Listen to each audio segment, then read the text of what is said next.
Welcome to the Danny Clinkscale Reasonably Irreverent podcast. Insightful and witty commentary, probing interviews, and detours from the beaten path.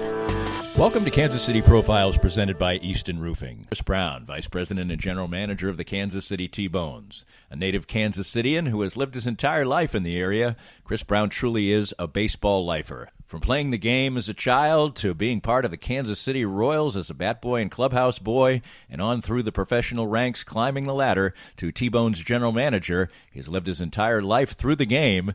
The T-Bones are a tremendous success story, and it continues to this day. They are the defending champions of the American Association. It's the second time they've been a championship ball club, and their franchise has been continually successful, providing great summer fun for Kansas Cityans ever since 2003. I was the original voice of the Kansas City T-Bones and have always followed their fortunes, and Chris Browne has been a major part of it from day one. The true baseball lifer, Chris Browne of the Kansas City T-Bones. We're here with Joe Spiker, the president of Easton Roofing. And Joe, you worked for other companies in the construction industry.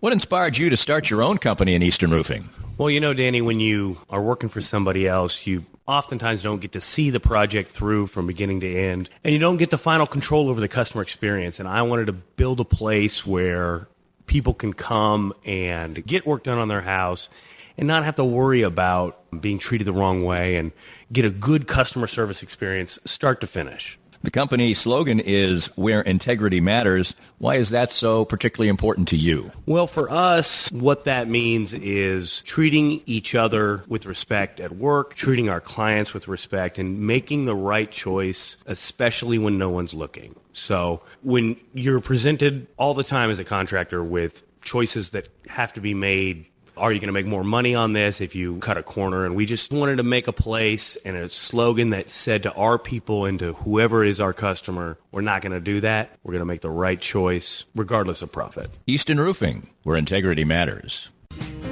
Get a refreshing change of your expectations of a sports bar and restaurant at the 23rd Street Brewery in Lawrence. Matt Llewellyn's welcoming spot at Clinton Parkway and Cassold covers all the bases, like their own handcrafted beers and all the televisions you need for great sports viewing. But it's the large, varied, and delicious menu that stands apart. From a favorite of mine like the awesome ahi tuna appetizer to great sandwiches, outstanding pizza, and truly fantastic entrees, the 23rd Street Brewery has it all. Matt and his friendly staff make it that much more enjoyable.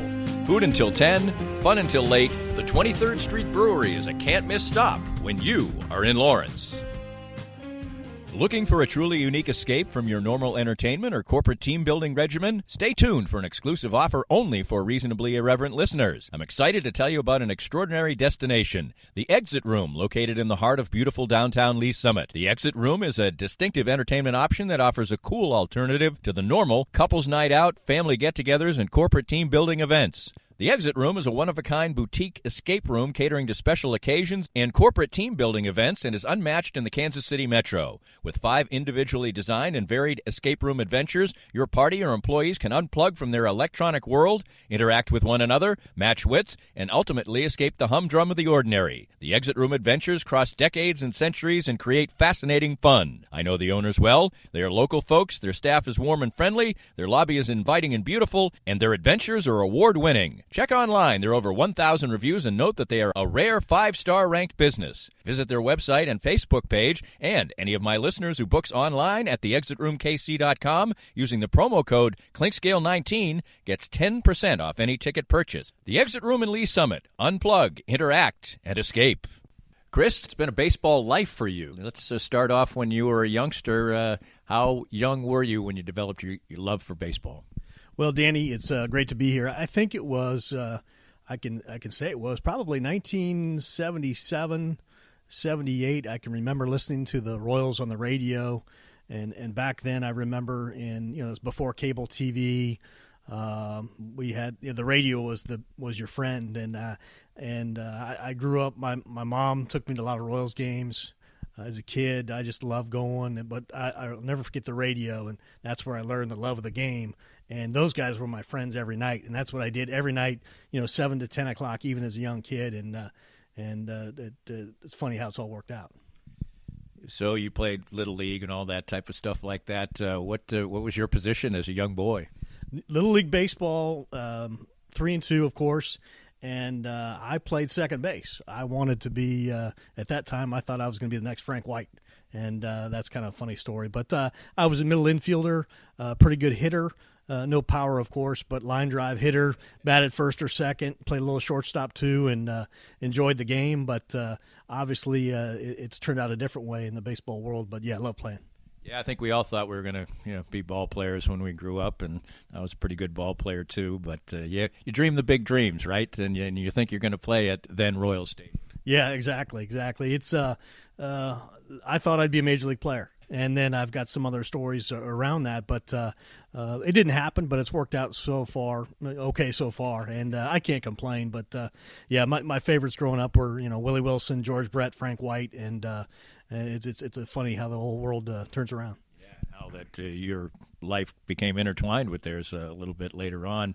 What was sort of a young boy's day in the life for you? Did you, besides going to school or summertime, was it all revolving around baseball, or what were some other things you liked to do? It was all around baseball. And in the after school, you'd come home, play wiffle ball or baseball in the yard. If you didn't have baseball practice that night and home run derby, what have you. And when there were no kids around and you didn't have practice and your older brother wouldn't play with you, you threw the ball against the brick house for hours upon hours until 7 o'clock, and it's a pregame show, and you listen to Denny and Fred and the manager's show and all that, and then your next 3 hours are occupied, and you're living and dying on every pitch. You're holding a baseball, you're swinging a bat in your room, wherever you're just enjoying the heck out of the game. Were you ever a fan young enough that you had to do the old hide the radio under the pillow type of deal, or did your mom let you stay up and listen to the game? Mom and Dad let me listen to the games for sure, but I will tell a tale. In 1981, the Royals were in the Division Series playoffs that year. A lot of people forget they were in the 1981 playoffs, and those were the years of, and I don't know what grade I was, probably 5th, 6th grade, little tiny transistor radio, and I had it in class because they were playing a day game. And I snuck out of class to go to my locker to listen to find out what the score is of the game, and just, unheard of. And I was probably the only kid that ever did that at that time. But I'll never forget that. And, of course, I had the radio for the walk home, and they were playing the A's. They ended up losing, so I probably was crying on the way home. But those are my memories with the radio. And I think I probably have some funny stories where I tried to tape the spring training games on my clock radio so that I would have that so I could listen to it at night. But it didn't work. It didn't work. I used to record the Boston Bruins games, and with me broadcasting them, as a matter of fact, when I was a kid. Your parents are both accomplished and very in their own fields. Your dad was a professor, or was he professorial, or what was he like as a dad? Oh, he was great. He was definitely the professor. He started one of the guys that started the engineering department at UMKC, and I like to say that my dad, Tom, all the men in our family are mostly doctors, professors, or in the construction business, and I'm the only one that ended up doing something different outside of the norm there. But yeah, Dad was certainly intellectual and still is today. Your parents were divorced when you were in 8th grade. Did that have a powerful impact in you, or was it just sort of when you're a kid, you just adjust and it was sort of a normal thing? I think it's you're a kid and you just adjust. You don't really know any different. Luckily, I had great parents on both sides. It just means that we kind of went in a different direction, and both parents were certainly a part of my life and are today. But it was for an 8th grader. That's a tough situation. But I had an older brother that looked out for me, and I had some great aunts and uncles that took me to baseball games or took me to other functions, and but you plow through, you move on. Your brother's 3 or 4 years older than you. You don't seem sure of that, but anyway, I know him well, and he's a great guy, very successful in his own right. I had a brother who I was a year different than, and I have a couple other brothers, but we're extremely close with being that close in age. When you're 3 or 4 years different than a brother, and he's your older brother, what's that relationship kind of like? Yeah, you reached a point where I remember growing up that at a certain age, I didn't exist. He was interested in other things, and that's normal, of course. And but yeah, so you didn't have him to play ball with anymore, or play catch, or do stuff around the house. He was on to bigger and better things with his friends and his age group. So we lived in Hyde Park, Jansen Place area, big homes, but there weren't a lot of kids. Your friends were your cousins and your kids at school. But, when your brother gets that age, he kind of moves on. So, but you're almost like an only child, right? In some ways, we joked about that. Yeah.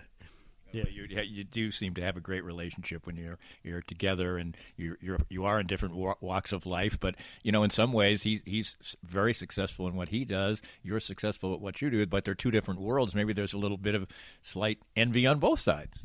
Well, there could be. Thanks for saying that. Yeah, he's certainly been very successful in his career, Pete Browne. And, I'd like to say he has a lot of different interests, but he always says he doesn't know a thing about sports. But yet he often calls me and tells me, did you hear what Danny said, or did you hear what so-and-so said? And he read the paper. So he knows everything. He knows everything in a good way. Of course, your life started to take a turn around age 15 that would probably set the course of your future, but at that point in time was just probably a super fun thing for a 15-year-old when you started your association with the Royals. How did that all develop? Yeah, I really got lucky. 15 years old, 1985, I get a phone call one day, and it's from Jay Hendricks, who's at that time the director of stadium operations, and basically offered me a position, or wanted me to come in and interview for a position. My uncle Jim Kissick with Kissick Construction had done some work with the Royals years ago, knew Herc Robinson, but it wasn't a slam dunk. I just was able to put my application in, and then like 2 years later they called me. So I can't thank my uncle enough. But yeah, it was a neat call. I probably wouldn't be where I am today without that start. And 15 years old, and all of a sudden I'm in the Major League clubhouse every day with these guys. My baseball cards came to life, and it certainly set me on a career path. Being a clubhouse boy, which is what they would call, I probably still do call them that, but there's probably some things that are great about it, and there's probably some things that really suck about it. I mean, they work you hard, right? And they probably ride you pretty good, and eventually maybe you gain the respect of the players, and the players stayed around a lot longer at that point in time. What was it like? Yeah, most definitely, Danny. It was a lot of memories come back. The first thing that I remember, certainly, it is a great job. It's a dream come true if you're interested in the game. These guys, like I said, were my baseball cards. Now they're my heroes. Now I see them up close. But it's crazy long hours, 10, 11 days in a row if you have a long homestand. And I can remember you go to school 7:30, 8 in the morning. You get out at 2:30. You go to the ballpark by 3:30. You work the game. You get home by midnight, 12:30, 1 in the morning. Then you do your homework. And then you get up and do it all again for 7 or 8 days in a row. So, but I do, I wouldn't change a thing. It was fun. But I will say this: I remember my very first day on the job, and part of the clubhouse and the bat boys' job is to, when they're not taking care of the game stuff, the bats, the balls, what have you, batting practice, they're in the clubhouse and they're running errands for the players. They are.